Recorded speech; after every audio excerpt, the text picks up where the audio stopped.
Coming up on 2020 on ID, a big mansion with a dark secret, a brilliant wife and devoted mother fleeing her enraged husband, covered in blood and nearly dead. It was like out of a horror movie. But not just any husband, a West Wing power player, legal advisor to presidents. The world saw his fame. Only she saw his fury. As he was throwing my head on the floor, he said, "I'm killing you." What finally pushed him over the edge? "Don't touch this. Wash your hands. Take your shoes off." It was like a year of terror. And why did he take the fifth 94 times? I will not respond. I'm not going to respond, not respond to the question. You think you can handle it, and you know what? You can't. Live to tell. Plus, the fiancé with murder on her mind, caught on tape giggling, singing, all the while hiring a hitman to do in her man. You really want to do this? Really? And you won't believe who she turned to for help. Honey, I don't know if you can do anything. My body started to shake. Love you to death. Welcome to 2020 on ID. I'm John Quinones. Knowing when to get out of a relationship is always tricky. But for the people you're about to meet, it became a matter of life and death. First, a woman with a husband who wasn't just financially successful. He was a power player in the inner circles of Washington. But it wasn't political scandal that would be his downfall. As Amy Robach first told us in 2015, it was the horror of what was going on behind the walls of their stately mansion, a secret that would send his wife running for her life. A frozen night, a dark road, headlights, a heart-pounding pedal-to-the-metal getaway. Mary Margaret Farron and her wide-eyed little girls, a 7-year-old and a 4-month-old baby. The baby not buckled in her pajamas on the passenger seat, and my older daughter was sitting in the back seat. A BMW weaving past the mansions on Wahakme Road, New Canaan, Connecticut. They call their wealthy town the next stop to heaven, but it is far from heaven this night. I go the way I know, which is toward the town and to get toward people. And I don't pull into the first house because I'm afraid he's going to pull in right behind me.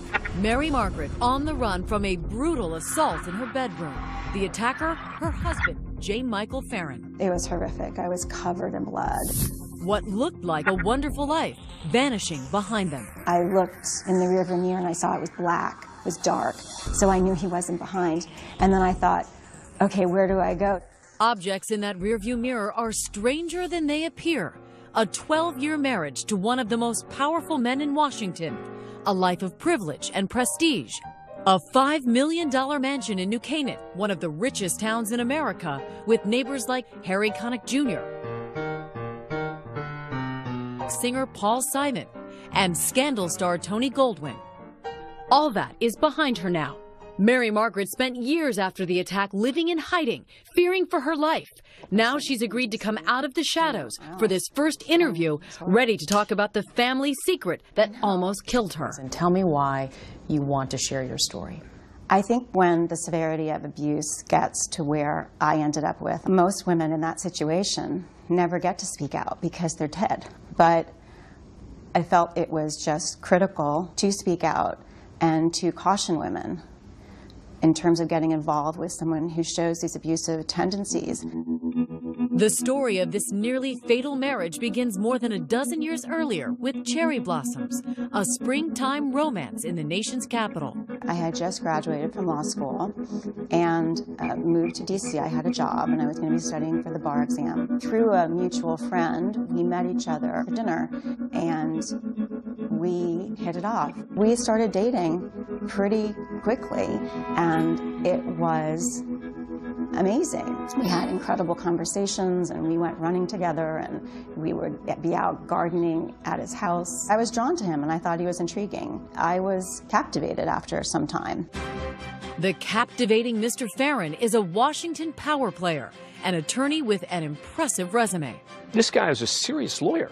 General counsel of Xerox, worked in the Bush administration, had held serious positions in government. This was a very senior, prominent attorney. A search of ABC archives finds Farron holding a news conference in the 90s. We had hoped it would see our overall trade imbalance go down below $100 million. Testifying before Congress. Mr. Chairman, I've prepared a written statement which I've submitted to the committee. Appearing on the weekly ABC News program Business World when he was an undersecretary at the Commerce Department. The last thing we want to do is to drive U.S. production of any product offshore. Now, with Mary Margaret by his side, they're a couple to be envied, an all-access pass to all the power and privilege the Capitol has to offer. Here they are, posing with First Lady Hillary Clinton after she had them over for tea at the White House. And there's President Bill Clinton welcoming the Farrens to movie night at the White House Theater in 1999. A private screening of the horror movie Lake Placid, featuring a giant man-eating crocodile. Go under! All the while, Mary Margaret says just beneath the surface of her husband's public persona lurked a scary dark side. Out of the blue, he would just go into this rage, that jealousy, saying I had spoken too long to someone at a cocktail party. And I kept thinking, well, he's just insecure because of our difference in our age. He's 13 years older than I am. And things do get better, or so it seems. Things all of a sudden went really smoothly. But in hindsight, what I realized is that I had completely altered my behavior. I didn't go out with girlfriends. I made sure that I was reachable at all times. I never stood too close to anyone at a cocktail party. I made sure I was attentive to him. And so you become so well-behaved in his eyes, and things are really calm. And what was your wedding day like? It was horrible. He got very angry at me. He got very angry that I hadn't remembered to bring his mother's plane ticket. And I'm sitting on that altar thinking, what am I doing? Who am I marrying? Yeah. And I'm smiling and trying to make everything happy and turn it into a happy day. And I'm seriously sitting there thinking, run. Just run. But she doesn't. And within days, Farron's temper flares again. On the honeymoon, he found out that I had some credit card debt from buying my wedding gown and buying him a groom's present, a pair of cufflinks. And he went berserk. He was screaming in that complete enraged tone. Still, Mary Margaret tries to remain hopeful. I'm an optimist to a fault. I always think that, well, geez, I'm a problem solver. We can figure it out. We can get this done. We can work things out. And she tried. They have 2 daughters and eventually trade Washington for the big house in Connecticut, the new first family of New Canaan. He wanted to move back to Connecticut, and I thought, he's going to be happier. It's going to be a calmer. The pressure is going to be off him. Yeah, and then he'll be nice. He'll be doing what he wants. You won't have this high-pressure job. And I was so wrong. It got worse. So much worse. So much worse. It was like a year of terror. The man who once worked in the White House, a tyrant in his own house, barking orders, compulsively obsessing over every detail of his wife and daughter's life. Don't touch this. Wash your hands. Take your shoes off. Controlling, like, don't eat that way. Telling our daughter, like, don't eat your food that way. And it was exhausting. I mean, there were so many rules. Rules and constant fear. I just would say to him, I think you're going to hit me eventually. And he would say, oh, Mary Margaret, I would never, ever, ever hurt you. After years of agonizing, Mary Margaret makes a life-changing decision. She decides to pull the plug on her dying marriage. But with a husband like hers, she knows she's also pulling the pin on a grenade. Making sure she and the girls are out of the house, she has Farron served with divorce papers.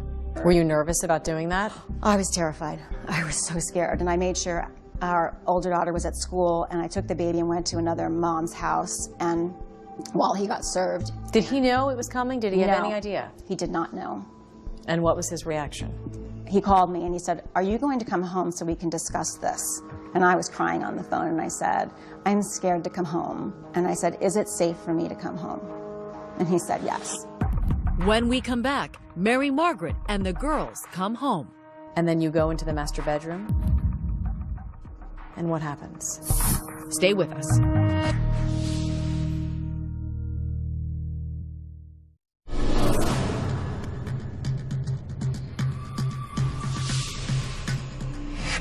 At the $5 million Farron Mansion in New Canaan, Connecticut, trouble is brewing as surely as another winter storm. Mary Margaret Farron is increasingly worried about her husband's tantrums and explosive anger. Yes, laying to bed. J. Michael Farron had risen to the highest levels of government, Senator, we need an effectively funded... negotiating international trade agreements at the Commerce Department, representing the president on legal matters, general counsel at Xerox. His career a brilliant success, but his marriage a miserable failure. He would always threaten to, like, I'm going to ruin your career, or I'm going to, embarrass you. And in terms of calling people I know at your firm or things, or as you're sitting there at a client dinner, which I went to very few of because it was so difficult, and your husband is robo-dialing you, and people can hear him screaming through the phone, and it's embarrassing. What did he say to therapy? No. He said, I'm proud of who I am. He said, I'm not going to go talk to somebody. I like who I am. No.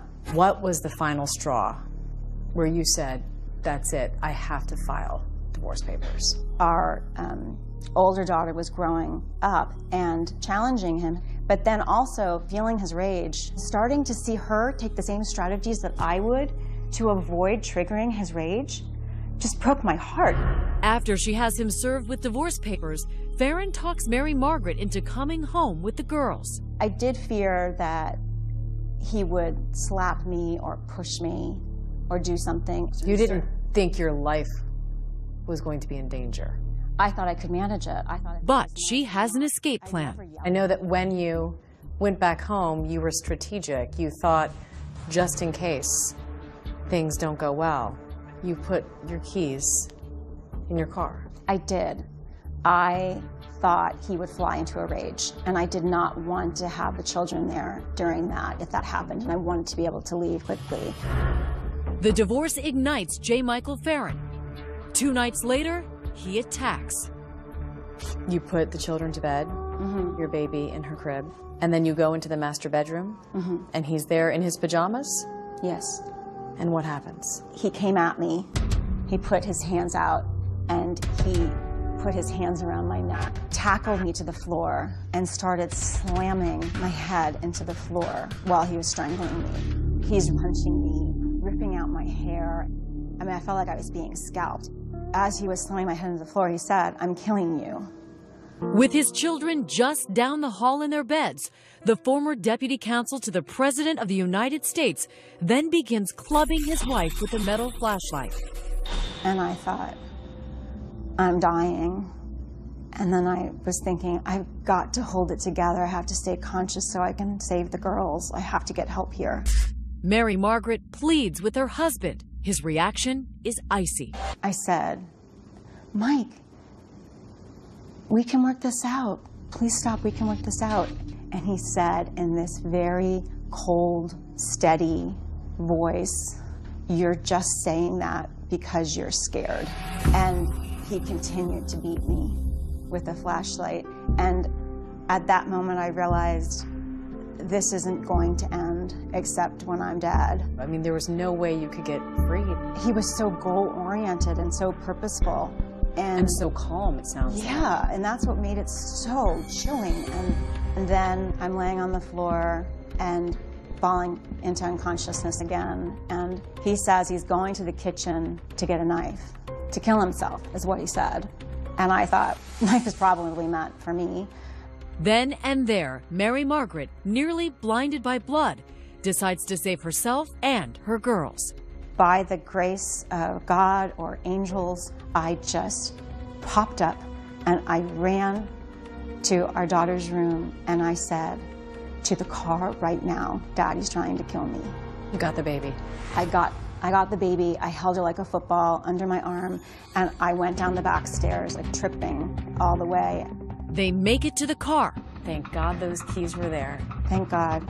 Out of the garage and down the road to safety. Up until that moment, you felt like you were being chased. I did. I couldn't even look in the rearview mirror because I could barely stay on the road. Fighting unconsciousness, swerving into the first house with lights on. And I put on the horn and I stumbled to the door. And that incredible family that lived in that house, they opened the door and I said, my husband tried to kill me and my daughters are in the car. And then I just collapsed inside the door. I heard a loud screeching outside and then the blare of a horn. Make yourself comfortable, ma'am. Barbara and John Achenbaum will later testify about the late-night callers they will never forget. There was a window next to the door, and in the window I saw a really, really horrifying sight. I mean, it was like out of a horror movie. Had blood all over her face, her hair. Her hair was kind of wild and full, and there was blood all over her face and on her clothes. And she began screaming to me. My husband's trying to kill me. I'm gonna die. She kind of collapsed into my arms and then onto the ground. She almost like melted into the floor. She was very agitated, and she kept saying, you know, my husband tried to kill me. Are my kids okay? And I can just see this pool of red blood expanding quickly on the floor. And then I see my daughter, and she tried to step over the blood, and she said, "Mommy." I thought that was the last time I would hear her voice. And then when you woke up in that hospital, despite everything you had been through, you say you felt relief. My mom said that I said to her, I said, "Mom, it's over. We're free." Police photographed the clothes she was wearing, the purple nightgown, the pink robe. The officers so stunned by her injuries, they decide to videotape her right in the emergency room. We must caution you, the images are graphic. He was strangling me really hard. I mean, I was, you know, like my eyesight went. And then with the flashlight, I mean, he just kept hitting me and hitting me with that flashlight. You had a tremendous amount of injuries. A broken jaw, fractures on my cheeks, huge lacerations, and wounds on my head. They put big staples down my forehead. She suffered brain damage and PTSD. Even her smile is permanently altered. Oh, God. This side of my face, my smile, doesn't go up on this side anymore. A lot of work, physical therapy, was done because there was such scar tissue, and I worked on that for a long time. Mary Margaret spends 6 days in the hospital. Prosecutors charge Farron with assault and attempted murder. When we come back, Farron facing lawsuits and criminal charges. A man used to barking out orders, answering tough questions. What he has to say for himself. What you were intending on doing is killing her in this brutal way. Isn't that right, Mr. Farron? But while he may look as guilty as the blood on his hands in the police photos, bringing J. Michael Farron to justice gets a jolt when he stuns everyone by choosing a dark horse defense attorney, himself. There's a famous phrase in the law that anyone who represents themselves as a fool for a client. And typically that's true. But in this case, he may have been no fool at all. Stay with us.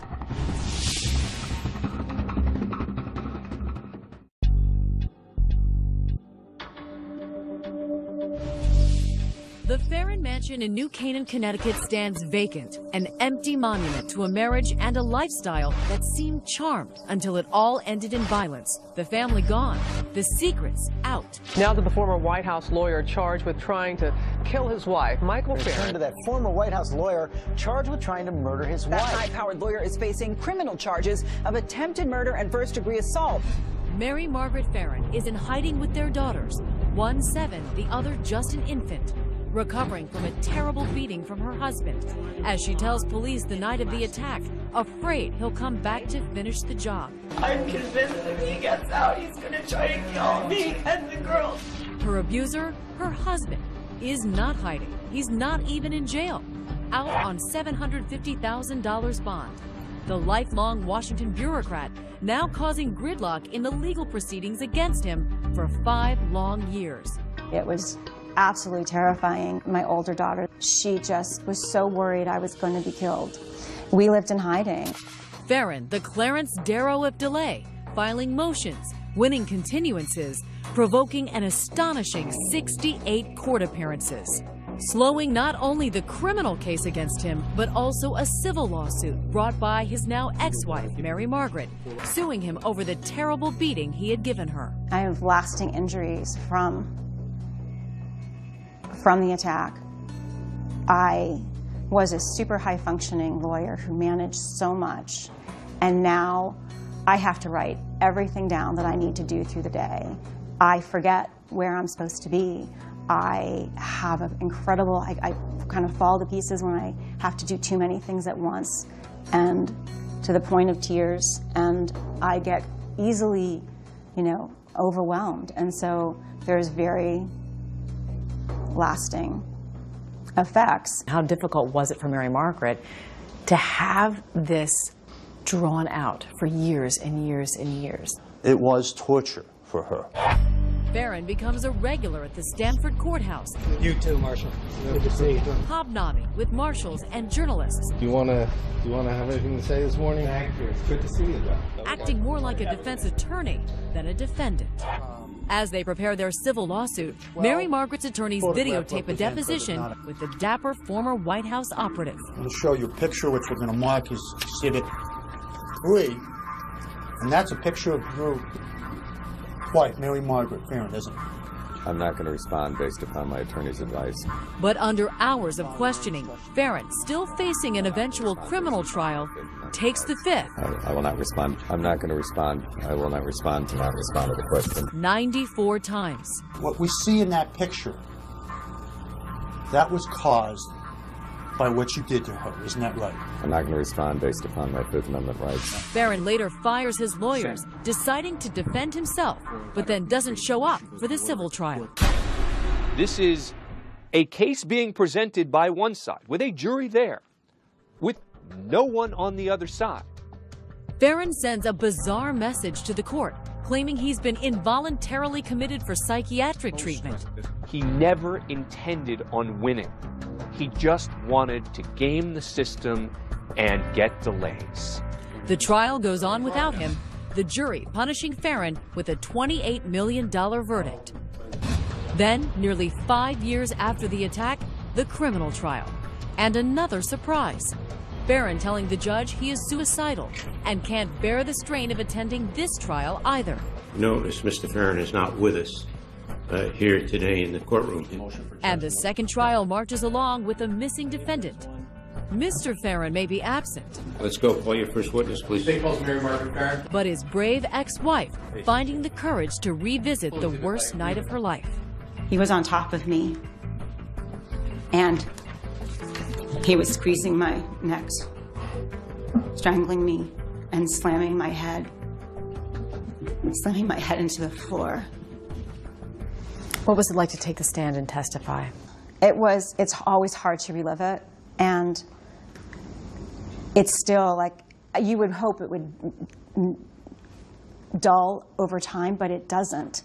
But it's also a day of empowerment in the sense of you're transferring the responsibility of this bad, what happened, this terrible thing, to him.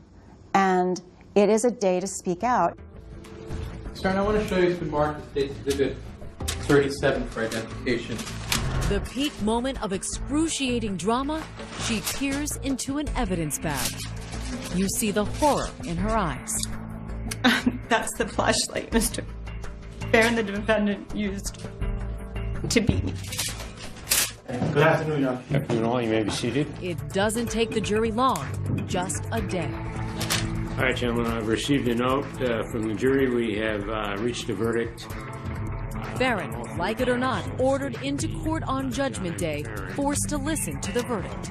What say you, Mr. Foreperson? Is he guilty or not guilty of the crime of criminal attempt to commit murder? Guilty.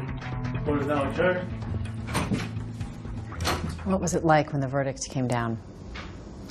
I collapsed and cried, and it was such a relief.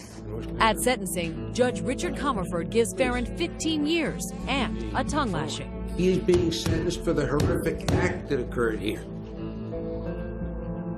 You don't take it upon yourself to mete out justice, especially not a human being who's dedicated his professional life to the law, especially a human being who professed love for this woman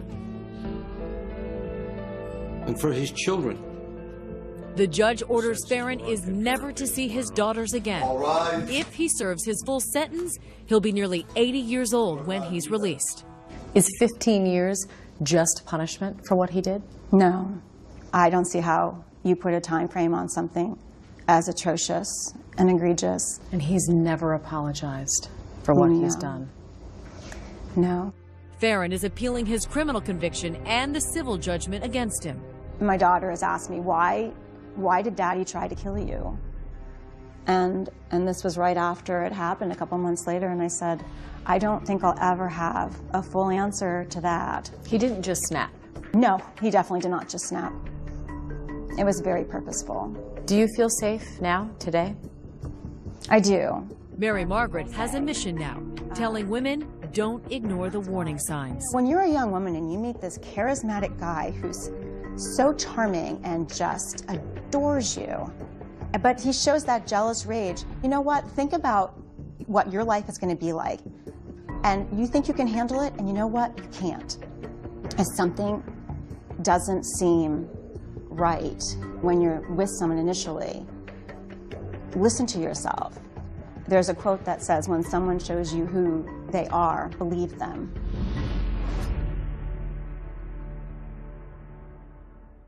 As of 2015, Michael Farron continues to appeal his criminal conviction and civil judgment. Mary Margaret Farron reports that she and her daughters are doing well, but she is still coping with the physical effects of the attack. She has begun volunteering for groups that support survivors of domestic violence. Coming up, a fiery relationship headed for trouble. When it was good, it was really good. And when it was bad, it was bad. But if she has her way, it's about to get a whole lot worse. Just do it. Walk quickly in. Stay with us.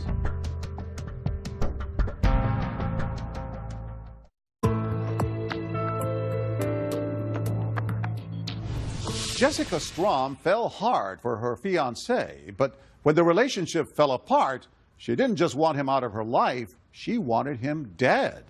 But that was hardly the end of the story. As Deborah Roberts first told us in 2014, this twisted tale of two lovers gives the phrase endless love a whole new meaning. You really want to do this? Really? You sure? Yeah. Jessica Strom's planning to give her beloved fiancé John a special present. A bullet in the head. Just do it. Just walk quickly in. You just close the door, open the door. No time to respond. That's it. Don't be fooled by the flirtatious laughter. This meeting is dead serious. You can have a taste of some nuts for one. She's talking about the man who's supposedly stolen her heart, John Shelfeffer, a former district attorney and now successful lawyer in the quaint town of Wausau, Wisconsin. A doting father of 3 children, John was divorced and looking for a second chance at love when he walked into this bar. She was young, vibrant, beautiful, all made up, behind the bar, and we just clicked. Nearly 20 years younger, the beautiful bartender was going through her own divorce while raising 2 children and studying, of all things, criminology. We got along so well. We were really great friends. And there was attraction, and we got along well, and we can talk for hours and have good times. Yeah. Was it chemistry? Yeah, there's definite chemistry. We just started talking and chatting, and I remember she laughed and she said, I never give my number out, but I'm going to give it to you. Love was in the air, and within weeks, the May-December romance was flourishing. Did you see her as somebody you wanted to marry? Oh, yeah. I can remember her saying, boy, you better not be leading me down the wrong path, because when I fall hard, and I'm falling for you. And that feeling was mutual. When you find that one person who, for some unexplained reason, just, that's your person. The betrayal still so raw. Scars from a relationship that ran hot and cold. When it was good, it was really good. And when it was bad, it was bad. The good times included romantic nights, even a trip to Disney World for the blended family. The bad times, the kind of stuff you see on reruns of Cops. She doesn't have an off switch. Like, she won't stop. There was some jealousy and some control issues. On whose part? On his part. But John says the problem started with Jessica's volatile temper. How abusive was she? If you can think it, she's probably done it to me. Stomping on my foot with a high-heeled spiked shoe, punches to the face. He says her weapon of choice was a restraining order. She filed several after heated arguments. Jessica owns up to some of those vicious fights. I did stab the sofa in the house. I grabbed a knife and I said to him, I said, if you do not give me my car keys and let me leave, I'm going to slice this couch. I just did a slice and then he screamed, he threw my keys at me, and I said, thank you. And yet, despite all the drama, the relationship endured. Jessica even moved in with her kids. John, you're a lawyer. You've worked in areas of domestic abuse. Why didn't you just quit this relationship? Because I loved her. We have such a strong bond of love, as crazy as that sounds, that we would continue to stay together. You know, it was pure.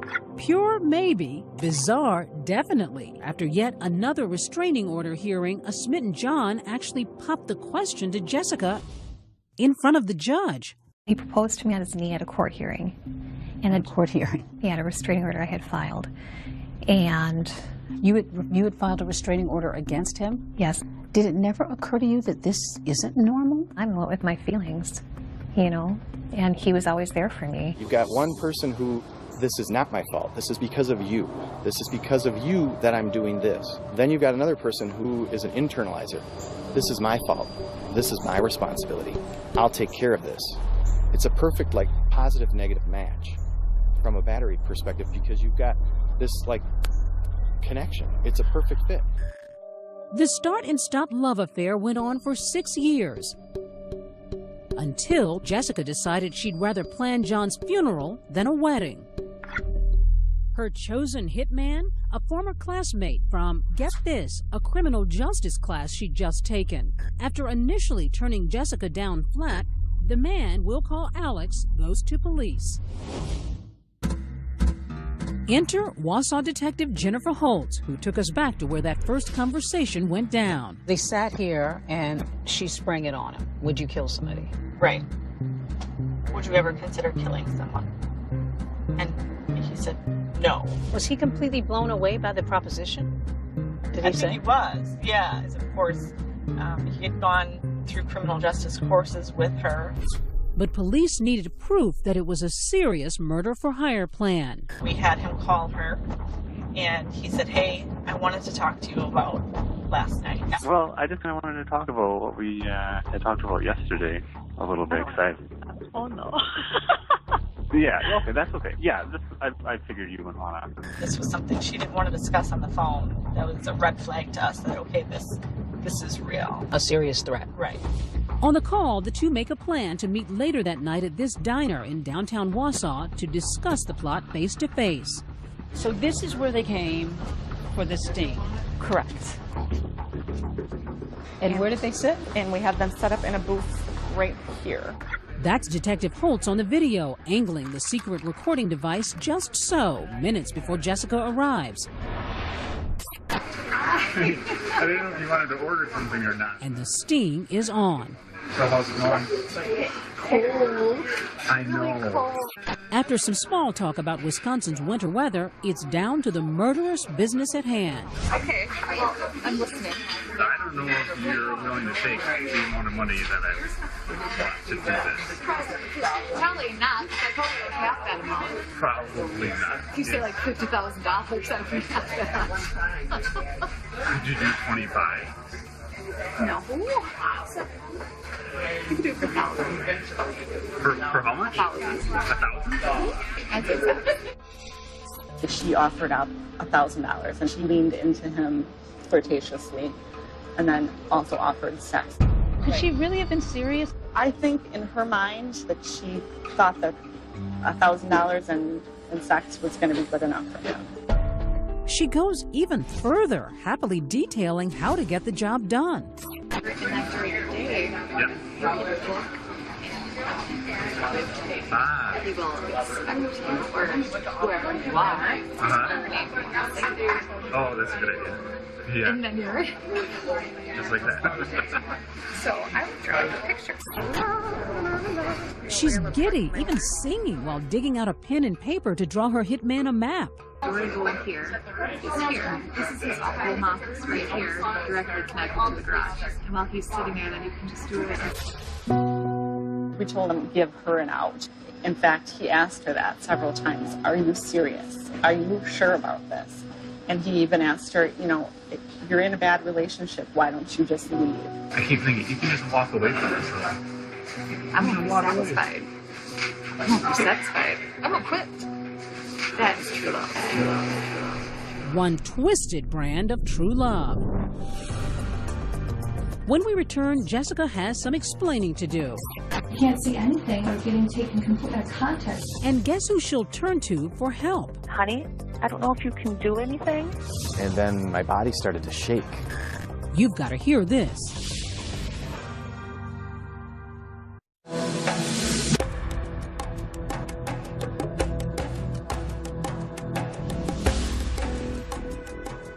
In picturesque Wausau, Wisconsin, single mom Jessica Strom has just sealed a deadly deal, offering a 24-year-old former classmate $1,000 and a promise of sex to kill her fiancé, John Shelfeffer.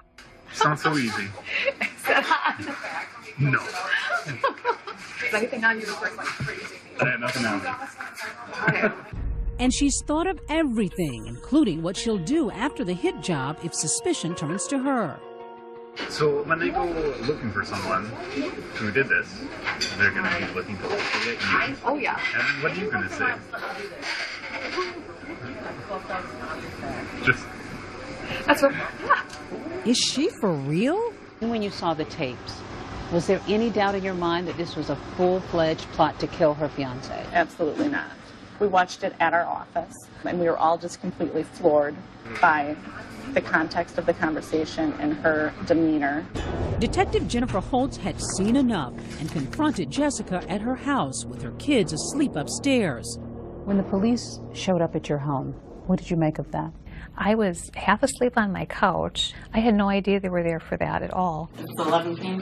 I have no need for her. Thanks. Did she think she was in trouble when you showed up? Initially, I don't believe so. I don't think it occurred to her that we had taped the entire conversation between her and Alex. I've been with John for 7 years, and he's done things to me, and I've done things to him too. But it's not like we want to literally kill each other. Well, you seem like a very smart girl. Woman enough to realize that your entire conversation was recorded. Mm-hmm. And what you're telling is not true. And when you learned that the conversation had been recorded? Then it came back to me that, oh, okay, this makes sense why they're here. But at the same time, it wasn't real that it was happening.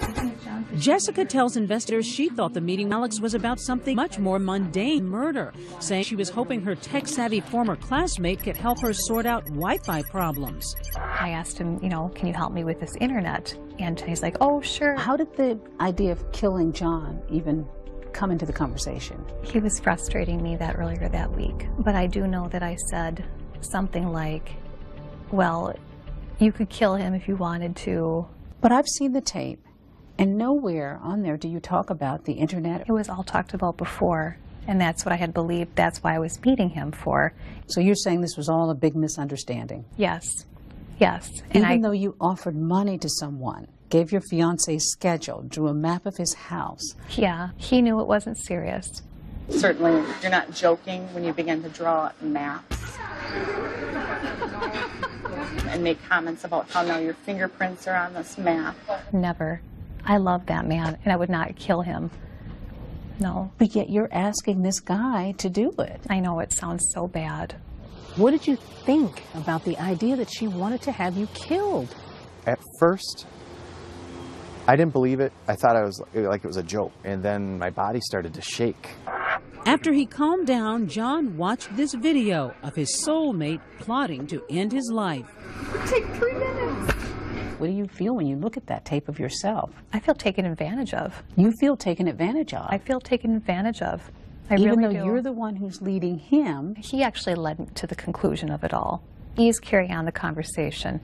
I'm just kind of nonchalantly laughing and singing. No, no, no, no. But to even come up with a price, $1,000 plus Yeah, sex. That's nuts. To kill the It's- man that you love? That's nuts. That's crazy. And, you know, unfortunately, I'm sitting here as a product of that. Here, meaning the Marathon County Jail, where Jessica has been collecting her thoughts since that night police came knocking. Scared and alone behind bars, she reached out to the one person she knew would answer. I called John first. He's my first call. Honey, Why are you in jail? I'm in here because I said to somebody that I wanted to kill you. I said it as a total joke. I don't know if you can do anything. I don't know that it's in my place to help you. Okay, what can you recommend that I can do, honey? I'm not getting involved. I am staying out of it. You need to call your attorney. But these days, John's had a change of heart. Next day she calls and says, you need to help me. This isn't real. You know, and 6-7 months later, I come to the conclusion that is the truth. So you don't think she intended to have you killed? No. Though John may not have believed his life was ever on the line, a judge did. It's a serious crime. Jessica accepted a plea deal for solicitation to commit first-degree intentional homicide. That will keep her in prison for at least 3.5 years. At her sentencing hearing, she blamed who else but John. I stayed doing what I was always doing, trying to please John. John physically abused me. I'm afraid he will not leave me alone. Do you wish you hadn't planned John's I didn't murder? plan. I did not plan it at all. Never. I shouldn't have said those things. But after all the sex, lies, and that videotape, after all the 1,000 reasons why this affair should have ended long ago, the two ill-fated lovers still feel that spark. Do you still love John? Very much. Very, very much, with my whole heart. I do love Jessica to this day. Still? To this day. In spite of everything? Because I attribute her negative behaviors to mental illness. Do you still want to be with her in the future? I would say, yeah. And believe it or not, Jessica's also leaving that door open. And when you leave prison, will that relationship ever resume again? Probably not. Probably not. Yeah. Oh, that crazy thing called love. If you love someone in your heart, you know, how can you make those feelings go away? As of 2015, Jessica Strom is still serving her sentence. John Shelfeffer says he's focusing on his children and work and thinks his relationship with Jessica is finally over. I'm John Quinones. Please join us next time for another edition of 2020 on ID.